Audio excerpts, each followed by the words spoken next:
When Karen banned my nephew from the community pool, I didn't even know her name. 6 months later, I knew her bank account numbers and her entire corruption history. That shift from clueless neighbor to full-time forensic investigator happened because Karen Mitchell made one mistake. She tried to bully a retired construction lawyer who'd spent 20 years untangling fraud schemes and who had nothing left to lose after burying his wife. It was 6:00 a.m. on a Tuesday. I stood in my doorway in a bathrobe, steam curling off my coffee, staring at two confused police officers and one very pleased woman in tennis whites. Fresh coffee and Karen's heavy vanilla perfume hung in the air together, and that should have been my first clue this wasn't really about pool rules anymore. What would you do if your HOA Karen tried to use the police as a weapon? Drop your worst HOA story in the comments. And before we dive in, where are you watching from? I'm curious how many of you are dealing with your own neighborhood tyrants right now. My name is Dade Martinez, and 8 months ago, I honestly thought I was moving to paradise. Willowbrook Estates, 127 spotless homes built between 2019 and 2021, centered around a $400,000 community pool that glittered like a jewel in the morning sun. I paid a premium for a corner lot with a clean view of the water, $750K when comparable houses were going for $650K. At the time, it felt worth every penny, especially after watching my wife Sarah fight cancer for 3 years. Sarah died last October. The house we'd shared for 22 years turned into a museum, every room a memory you couldn't dust without breaking something inside yourself. So I packed up and moved to Willowbrook to start over. I'd already retired from construction law after 2 decades of battling contractor fraud. I wasn't looking for another fight. I was looking for quiet. Most mornings, I sat in my kitchen with coffee and watched early lap swimmers slice the water in steady, rhythmic strokes while the sunrise shimmered across the surface. It was meditation in motion, exactly what my grief counselor had ordered. That's when I first noticed her. Karen Mitchell, 48, real estate agent, HOA vice president, owner of the model home anchoring the neighborhood. Always an expensive athleisure, blonde highlights perfectly maintained, and that damn binder tucked under her arm like she was running a Fortune 500 company instead of a suburban homeowners association. She was married to City Councilman Brad Mitchell, and she made sure you remembered it. The first few months were blissfully Karen-free. I kept to myself, followed every rule I knew about, and slowly started feeling human again. Then summer hit, and with it came my nephew Miguel.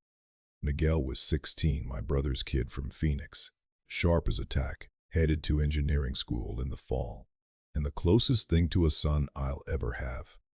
Sarah and I never had children. First it was careers, then it was her treatment, and then it was time running out.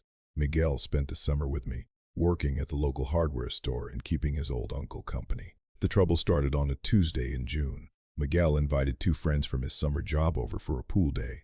Good kids, polite, the kind who actually say, "Thank you, Mr. Martinez," without being coached. We're talking maybe 90 minutes of teenage laughter and the occasional cannonball splash. Then Karen appeared at the pool like an HOA Grim Reaper clipboard in hand. Chlorine and that thick vanilla perfume fused into a queasy cloud as she approached. "Excuse me," she announced, loud enough for the entire pool area to hear. "I need to see guest passes for these young men." Guest passes? I'd lived there 8 months and had never once heard the phrase. "They're family," I said evenly. "This is Miguel, my nephew. Those are his friends from work." Karen smiled like a knife. "Rules are rules, Mr. Martinez. The bylaws clearly state that excessive guest usage, more than 2 guests per household per week, requires pre-registration and approved guest passes. I offered to register them as extended visitors. Reasonable, normal, neighborly." Karen wasn't interested in reasonable. "No exceptions," she said, glancing at her clipboard like it contained scripture. "Tool privileges are immediately suspended for Lot 47, pending a compliance review." Around us, lounge chairs creaked as people suddenly decided their phones were fascinating. Fear has a smell, stale, musty, cowardly, and it was everywhere. Miguel and his friends gathered their towels and left quietly, embarrassed and confused. That night, Karen posted an official notice on the community board.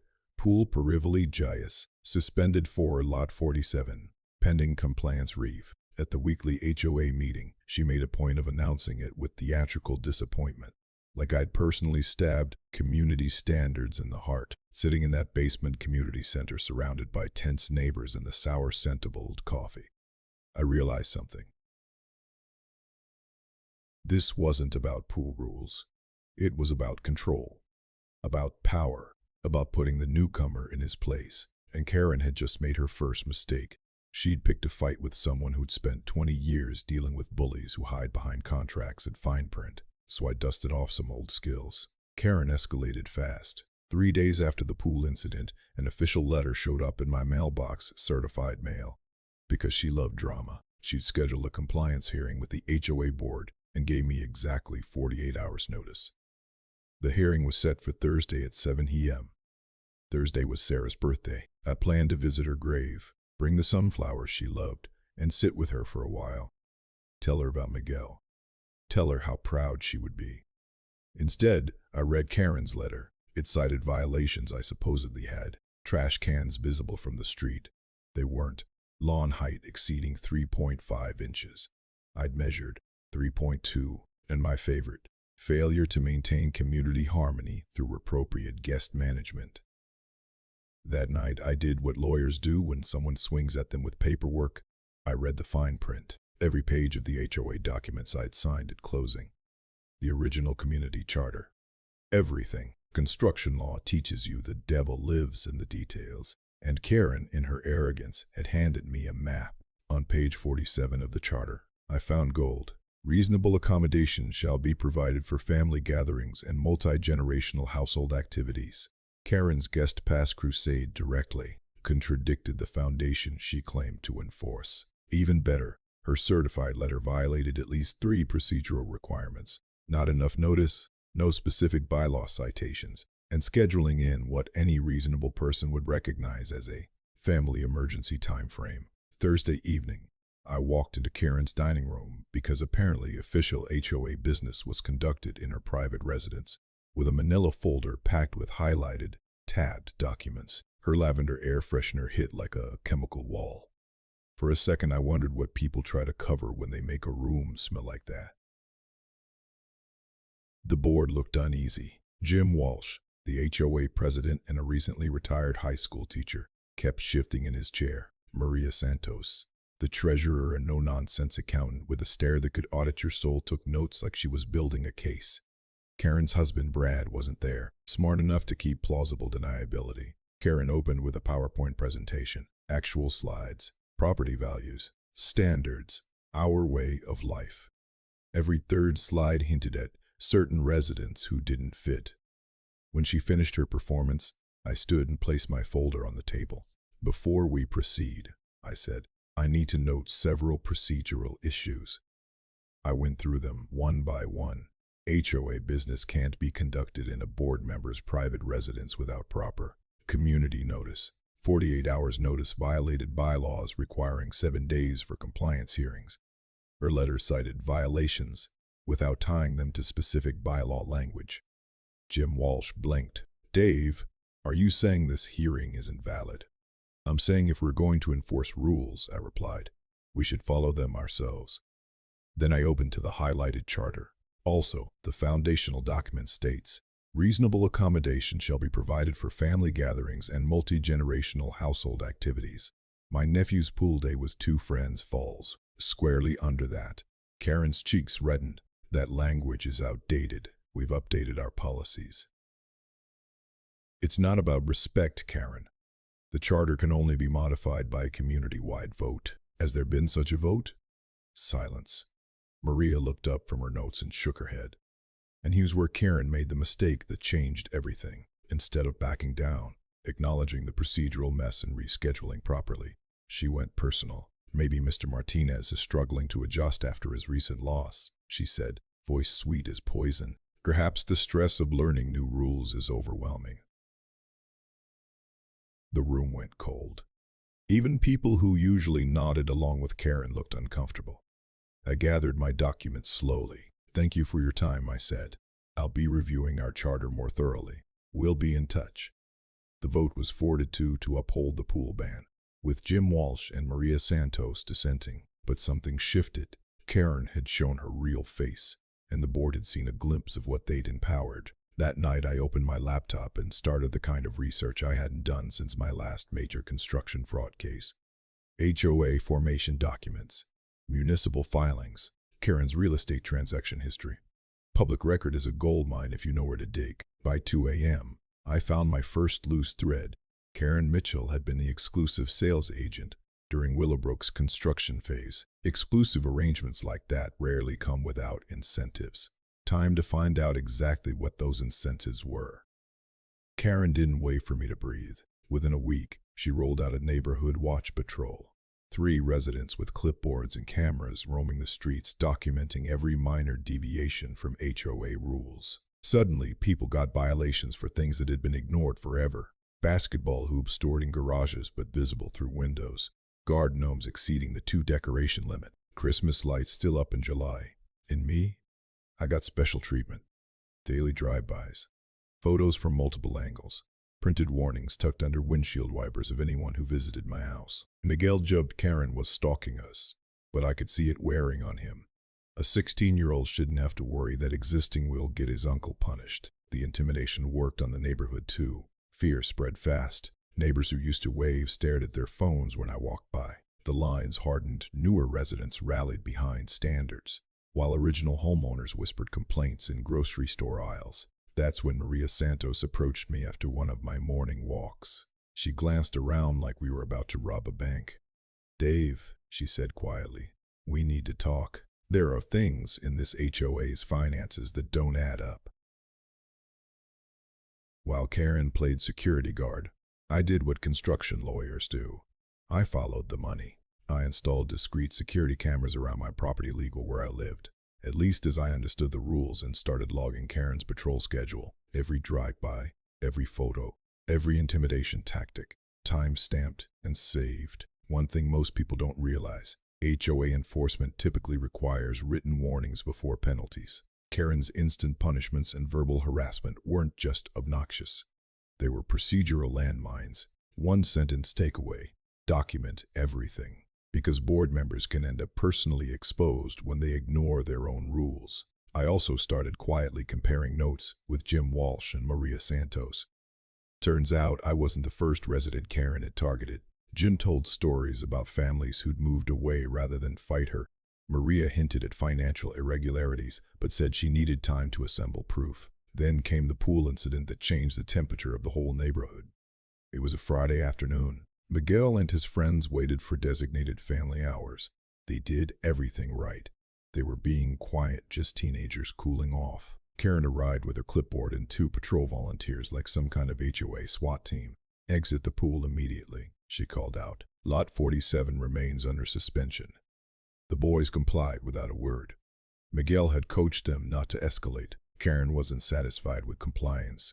She followed them all the way back to my house, entourage in tow, voices climbing with every step. By the time she reached my driveway, half the neighborhood was watching through blinds and windows. Karen went full theater, gesturing, projecting, talking about certain types of people who don't understand community standards. I didn't argue. I pulled out my phone and started recording. "Karen," I said calmly, "the HOA is obligated to provide equal access to community amenities for residents in good standing. Can you cite the specific bylaw that supports ongoing suspension?" She kept ranting now on camera. "This is about more than pool rules, Mr. Martinez," she snapped. "This is about people who fit our community values and people who don't." That line drew people out of their houses for real. Mrs. Chen across the street shook her head like she'd tasted something bitter. The Johnsons, a young black couple who'd moved in last spring, exchanged a look that said, "Here we go again." "If you can't control your guests," Karen continued, oblivious, "maybe this community isn't right for you." That night I emailed the recording to the HOA board with a formal complaint: harassment, discriminatory enforcement, dates, times, witnesses. An emergency board meeting was called for the following Tuesday. Karen's defense was predictable. She was protecting property values from outside influences. When the vote came on formal censure, it was a 3-3 tie, with Karen abstaining. No action, but Maria slipped me a manila envelope after the meeting. "Financial documents," she whispered. "Compare the construction contracts to the actual amenity costs, then tell me what you see." That night, I spread the papers across my dining room table and felt that old familiar click the moment you realize the numbers are confessing. Karen went nuclear next. She filed a formal complaint with City Code Enforcement accusing my property of unpermitted modifications and commercial activity. False. All of it. She filed it on a Monday. The inspection was scheduled for Friday. Friday was Miguel's graduation party. I'd planned a small celebration, about 20 family members driving in from across Texas to celebrate Miguel heading off to engineering school. Sarah would have loved it. Family crowded together, Miguel glowing as he talked about his plans. Karen knew about the party. The whole neighborhood did. That's why she timed the inspection to land right in the middle of it. At 2 p.m., just as Miguel was cutting his cake, a City Code Enforcement truck rolled into my driveway. Karen's car followed behind it. She parked like she had front row tickets. The inspector, a weathered guy named Bob, who looked like he'd rather be anywhere else, got out with a clipboard and camera. "Sorry to interrupt, sir," he said. "We got a complaint about unpermitted modifications and overcrowding." 20 years of construction law prepared me for this exact moment. I went inside and came back with a banker's box stuffed with documents, original plans, every permit, inspection certificates, final occupancy letter. "Here's everything," I told Bob, setting it on the porch table. "Compare the build to the approved plans." Miguel, bless him, pulled out his phone and started live streaming the entire inspection on Instagram. "Guys, you're not going to believe this," he narrated. "Some lady called code enforcement on my uncle's graduation party. The inspection took 2 hours. Bob checked outlets, measured rooms, examined plumbing, even climbed into the attic to verify HVAC installation. Karen hovered the whole time, occasionally suggesting places he should search harder. Another thing people don't realize, when someone repeatedly files false code enforcement complaints, it can come back on them, especially when the property is spotless. One sentence takeaway: frivolous complaints tend to backfire when you're actually in compliance. As Bob worked, neighbors drifted over. Mrs. Chen brought lemonade. The Johnsons offered to help the kids clean up decorations. Even a few of Karen's usual supporters looked uneasy at the spectacle. Miguel's live stream kept climbing in viewers. Comments poured in: friends, classmates, strangers who stumbled onto it. "This lady is insane. Sue her." Finally, Bob finished, looked at his notes and sighed. "No violations," he said. "Zero. This house exceeds code. Honestly, it's one of the better built homes I've inspected this year." Karen didn't take the loss. Instead of smiling and retreating, she argued with the inspector out loud in front of my family, in front of neighbors, in front of a live stream. "You need to look harder," she insisted. "Check the garage again. Check the pool equipment. There have to be violations." Miguel's stream captured all of it. Her disappointment, her desperation, the way she needed something to stick. But while everyone watched Karen unravel, I noticed something else, something that would crack the whole thing open. As Bob compared my home to the plans, I saw discrepancies in the community amenity specs. The pool installation details on paper didn't match what we actually had. The community center dimensions were off. The landscaping budget looked swollen compared to what was installed. Later, as the party limped back into a celebration despite Karen's efforts, Maria came up to me by the grill. "Dave," she said quietly, "after seeing this inspection circus, I think you need the rest of the financial documents. There's something in those construction contracts that's going to blow your mind." That night, after the last cousin drove home and Miguel finally crashed from exhaustion, I sat at my kitchen table with Maria's next document dump. What I found made my blood run cold. The HOA had been billed $2,100,000 for community amenities that, based on invoices and real costs, were closer to $1,400,000. $700,000 didn't evaporate. It moved, and Karen Mitchell Realty had been involved in every step of the process. I was done playing defense. The smoking gun was hiding in plain sight, buried in an email stack Maria had quietly saved for 3 years. "I didn't know what I had until you mentioned the construction discrepancies," Maria told me the next morning. Papers spread across my kitchen table like evidence in a murder trial. "But look at this." She handed me a printed email chain between Karen and the original developer, Sunset Construction. Subject line: revised community amenity pricing. Confidential. My brain started connecting dots faster than I could speak. The original HOA budget showed $2,100,000 allocated for amenities, pool, landscaping, community center, playground, But the buried invoices showed actual costs of $1,400,000, $700,000 missing. Maria slid over bank statements. "Look at Karen's deposits during the construction phase," she said. "Large, irregular amounts. And notice how they line up with HOA payments to Sunset Construction." Karen Mitchell Realty had received referral bonuses and sales incentives at rates that were wildly above normal commissions. And then there was the email Karen thought she'd deleted, where she spelled out profit-sharing arrangements tied to inflated amenity budgets that HOA dues would absorb over time. Here's the ugly industry truth. Developers can inflate amenity costs and split the excess with insiders who control approvals. One sentence takeaway: demand real invoices, not rosy budgets, before anyone asks you to fund an HOA project. This wasn't pool drama anymore. This was systematic fraud bleeding our community for 3 years. Maria's voice went tight. There's more. Landscaping, pool maintenance, snow removal, all overpriced by 30 to 40%. Karen gets kickbacks from vendors. Suddenly, Karen's obsession with enforcement made sense. It wasn't standards. It was smoke meant to keep residents too scared and distracted to question the books. "Why didn't you bring this to the board earlier?" I asked. Maria's laugh was humorless. "Because Karen controls the board. Jim Walsh is honest but outnumbered. Everyone else is scared of her or benefiting. I needed someone who could understand what this really is." The irony was almost poetic. Karen's campaign to silence me had pushed me into investigating the exact corruption she needed hidden.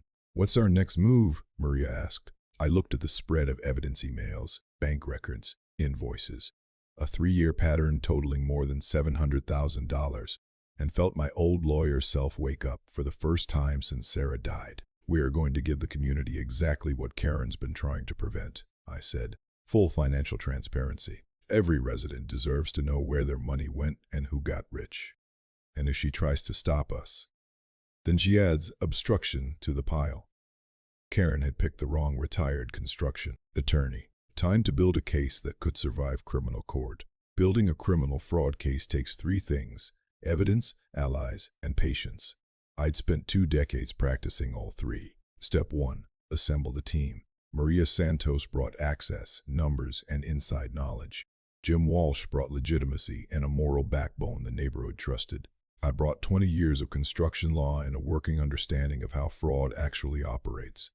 Our first strategy session happened in my living room on a Tuesday evening. Security cameras were on. Documents covered my coffee table. Maria brought homemade tamales, because nothing fuels a conspiracy like comfort food.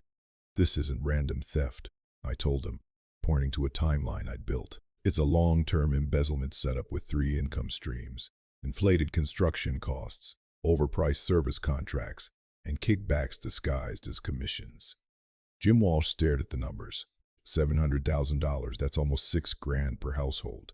"Worse," Maria said. "We're still being overcharged monthly through inflated dues and vendor contracts. Here's another reality most residents don't hear until it's too late. Board members have fiduciary duties and residents have rights to detailed records and independent audits, at least in the frameworks we were operating under." One sentence takeaway: if your HOA refuses transparency, it's rarely because everything is fine. Our plan had 4 fronts: criminal referral to the district attorney for fraud and embezzlement, civil action to recover stolen funds and damages, HOA governance reform to prevent a repeat, community education so residents understood their rights. The key was timing. We needed an airtight case before Karen realized we were close. Step 2. Lock down evidence. I helped Maria set up professional case management organization. Every suspicious transaction cross-referenced, dated, and backed with supporting documents. Miguel became our accidental social media intelligence officer. The kid was a digital native. He tracked Karen's online posts and community chatter. Turns out Karen's standards rants created a neat timeline of harassment that lined up perfectly with our financial discoveries. "Uncle Dave," Miguel said one night, "Karen posts about you almost daily. She's basically writing your obstruction argument for you." Step 3. Legal preparation. I retained Sarah Chen, a criminal defense attorney specializing in white-collar work, not because I needed defending, but because I wanted someone who understood how prosecutors think and how evidence needs to be packaged. After reviewing our materials, she sat back and exhaled. "This is strong," she said. financial fraud, mail fraud, conspiracy. Those emails are prosecutorial gold. Add retaliation against whistleblowers and you're flirting with federal territory. Then we set the trap. We filed formal public records requests for HOA financial documents.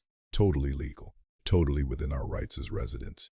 Karen would have to comply, handing us official documentation, or obstruct, stacking more charges onto her own mess. Step 4. Prepare the community. Jim Walsh scheduled a special board meeting on financial transparency and community concerns.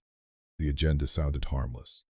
The message was anything but. I built a presentation for normal people. No legal jargon, no accounting fog, charts showing where their money went, side-by-side comparisons, what we paid versus what we got. Plain language rights.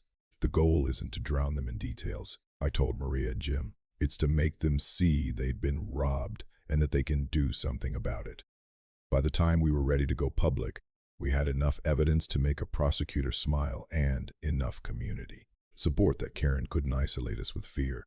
The question wasn't whether we could prove Karen was stealing. It was how long she'd be wearing an orange jumpsuit. Karen's panic showed up the moment our records requests landed. Within 48 hours, she called an emergency board meeting to propose disruptive resident removal procedures, with me as the obvious target. Her story was bold. I was a mentally unstable widower using lawyer tricks to harass honest volunteers and threaten community harmony. She suggested my grief over Sarah made me paranoid and vindictive. The smear campaign spread fast fake posts claiming I planned to sue individual residents.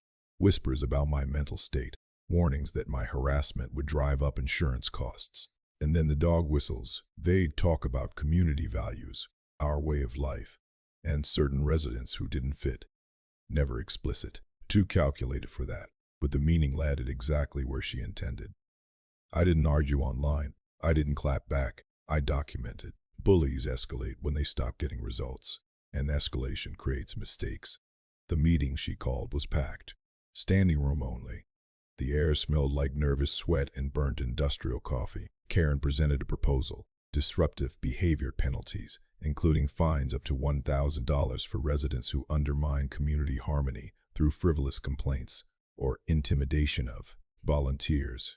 When she finished, I stood with my manila folder. Before the board votes, I said calmly, I want to address procedural violations in tonight's format. I laid it out. Her emergency meeting violated bylaws requiring 7 days' notice for policy changes. Her penalties ran straight into due process problems. The language was so vague it could be used to punish anyone who asked a hard question.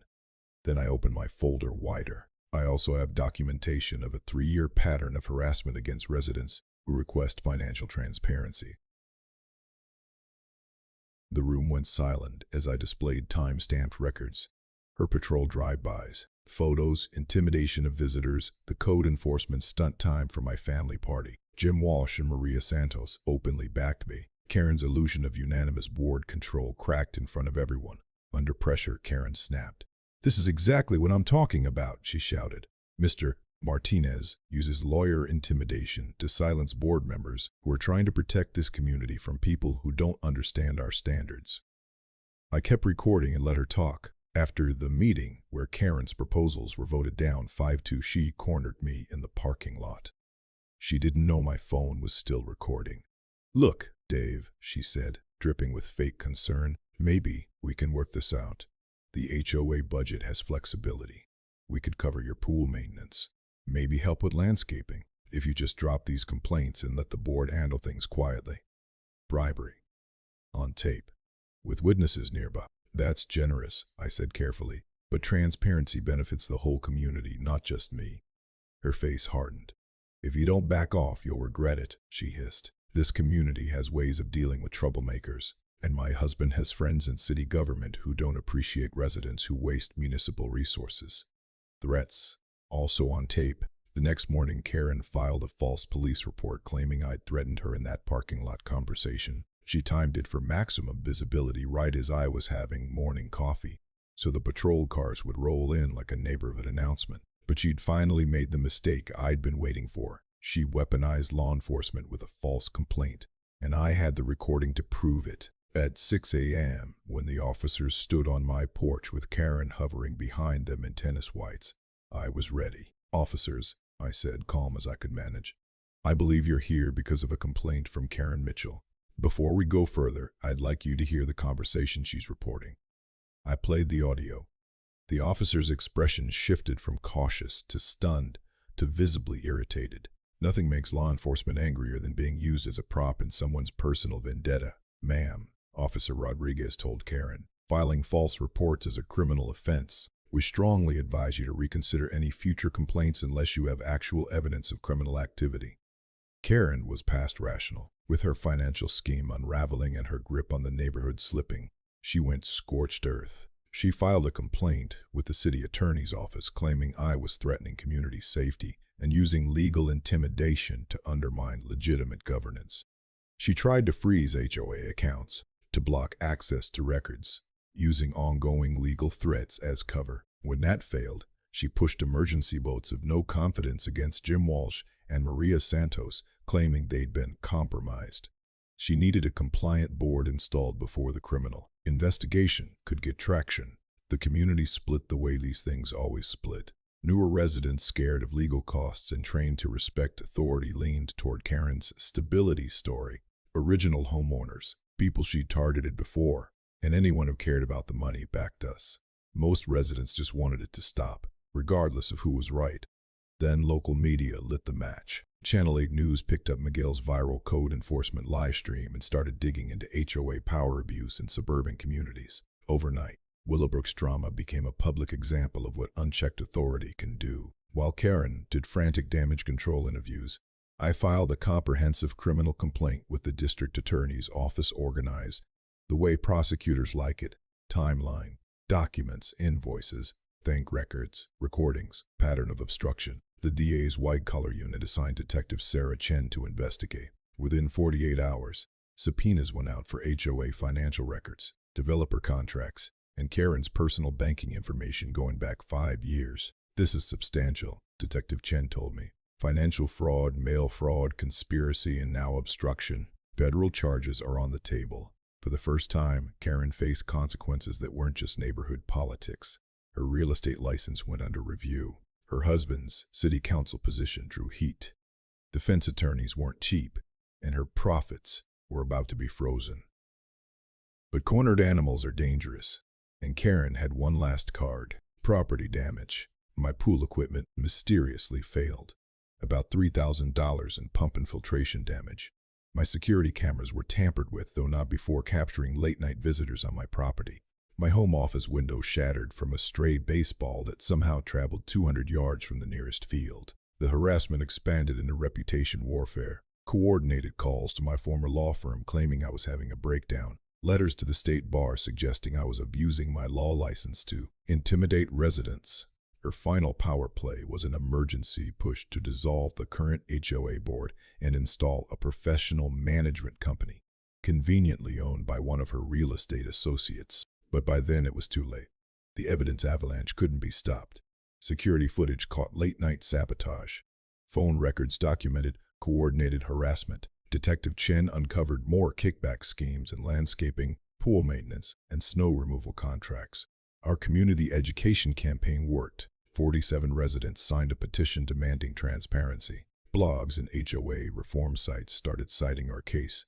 Regional TV ran it as an example of suburban corruption. Miguel's documentation spread far beyond Willowbrook, pushing other residents in other neighborhoods to demand accountability. Karen's behavior was now public record, archived, searchable, permanent. Any future real estate client could Google her name and find harassment, fraud, and abuse of authority. As the investigation widened into potential federal mail fraud, Karen realized her comfortable suburban thief routine was collapsing. State law required a mandatory community meeting when a criminal investigation involved HOA finances.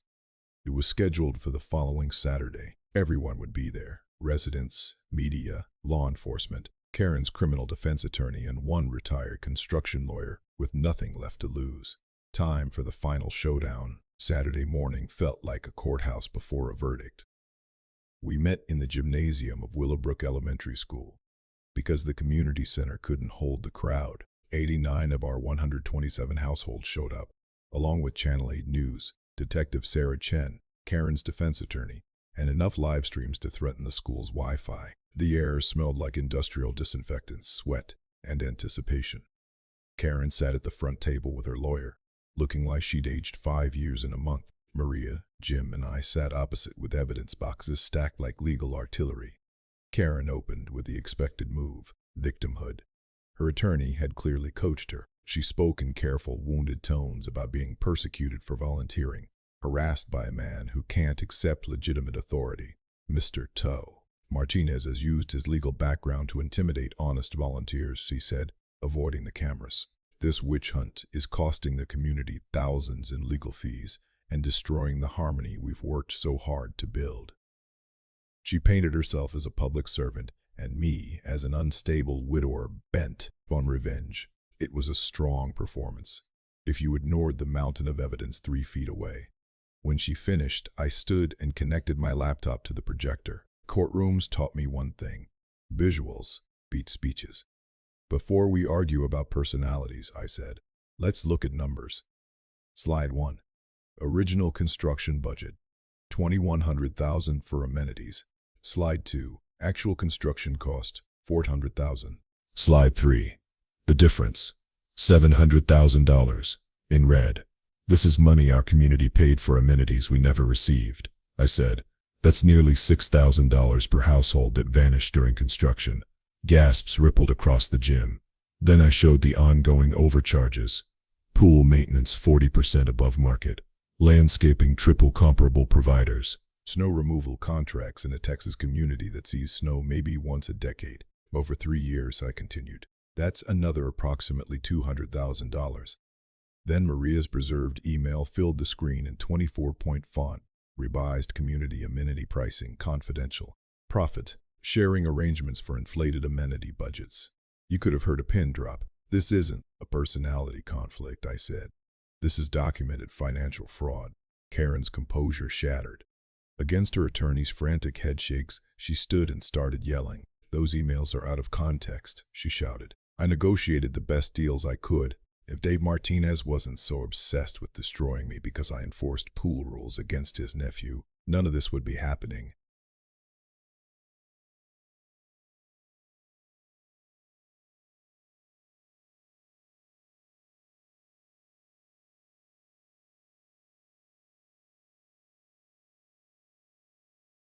I've devoted 3 years to protecting property values and maintaining standards, she cried. If that means keeping certain elements from undermining what we've built here, I make no apologies. The undertones weren't undertones anymore. Phones rose all over the gym. Miguel, front row, streamed it to thousands, shaking his head like he couldn't believe anyone could still be that bold.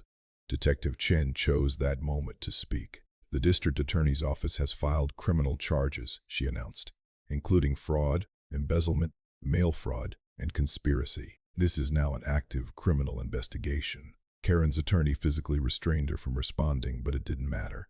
She'd effectively confessed in public while exposing the discriminatory motivations behind her campaign. And once the room had permission to speak, it erupted. Resident after resident stood to share their own stories: harassment, financial strain from inflated dues, families who moved away to escape Karen's targeting. The Johnsons described violation notices whenever extended family visited. Mrs. Chen delivered the cleanest cut of the day. In 60 years, she said, voice steady, I've never seen anyone work so hard to destroy the sense of community they claim to protect. When our presentation ended, the standing ovation lasted nearly 5 minutes. Not for me, for the truth, for accountability, for the feeling, finally, that the bully didn't win. I didn't move to Willowbrook to be a lawyer again, I told the room when it quieted. I moved here to heal, but when someone steals from my community and then harasses families for asking questions, they picked the wrong retired construction attorney. Karen had tried to stage a mic drop moment. She got one, just not the way she planned. 6 months later, justice had a kind of symmetry. Karen Mitchell pled guilty to federal fraud charges, agreeing to full restitution plus penalties to avoid trial. Final tally, $847,000 in stolen funds, plus interest in legal fees. Her real estate license was permanently revoked. Brad Mitchell resigned quietly from city council once his role in the cover-up surfaced. Sunset Construction fell under federal investigation and lost municipal contracts. 3 other communities uncovered similar kickback schemes, turning our neighborhood mess into a statewide HOA reform wave. But the real win was what we built after. Our new HOA bylaws required transparent financial reporting, resident oversight committees, and independent audits. No more backroom deals, no more mystery line items. Any expenditure over $500 required board approval with full community notification. Maria Santos was elected president. Jim Walsh stayed on as treasurer. I became compliance officer, a volunteer role that let me aim my legal experience at protecting neighbors instead of billing hours.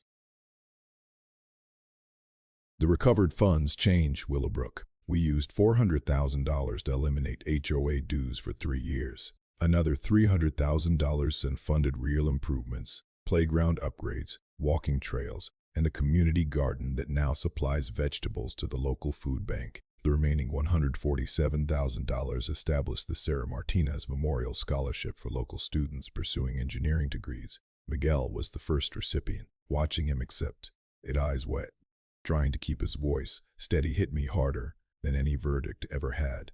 Sarah would have loved seeing her name help young people reach their futures. The personal healing surprised me most. Fighting Karen's corruption gave me purpose beyond grief. A place to put 20 years of hard-earned skills that wasn't just winning, but protecting. The community meetings that once felt like trials turned into planning sessions, real projects, real collaboration. Miguel spent his final summer weeks organizing pool parties for neighborhood kids, teaching them to swim, proving that shared spaces belong to everyone. The sound of children laughing in the same pool Karen tried to weaponize became the soundtrack of our victory. Our story didn't stay in Willowbrook. Property law journals featured it as a model for community organizing. State legislators cited it while drafting HOA reform bills. Other neighborhoods started calling me, and helping them felt like the best use of retirement I could imagine. Karen's harassment was meant to isolate and intimidate. It did the opposite. Willowbrook came out stronger, more connected, more vigilant, and harder to scare. Detective Chen told me later, "We use your case as a training example now. Most HOA fraud goes unreported because residents don't know their rights. Your documentation made prosecution straightforward." Last month we held our first annual community pool party, honoring Sarah's memory and celebrating the shift from authoritarian control to real community. Miguel, now thriving in his engineering program, came home for it. "Uncle Dave," he said, as we watched neighbors laughing and swimming together, "Aunt Sarah would be so proud of what you built here." He was right. We built something Sarah would have loved. A neighborhood rooted in fairness, transparency, and mutual respect instead of fear and control. What's your worst HOA horror story? Share it in the comments. You might be shocked how many people are living the same nightmare, and you might be the reason someone decides to stand up for their rights. Remember, you have more power than corrupt officials want you to know. Learn your rights, document everything, and don't let anyone bully you out of transparency. Subscribe for more David versus Goliath stories every day. People taking on corrupt systems and winning. Next week, how a retired teacher exposed a municipal tax scam using nothing but public records and determination.